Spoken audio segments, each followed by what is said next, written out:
The third step captures the details of whose NRI or CIWGC certificate you will upload later.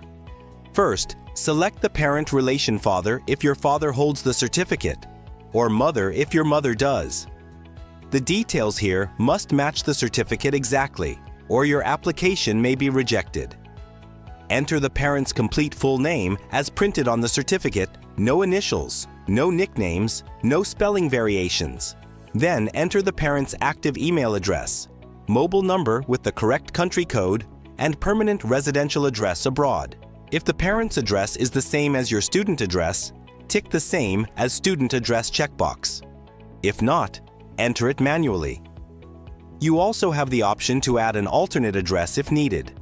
The last and most important field in this step is country issuing NRI or CIWGC certificate.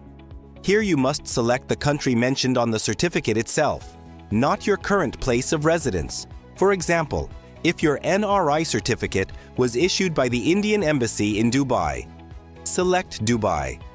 If it was issued by an authority in Doha, select Doha. Incorrect selection will cause your document verification to fail.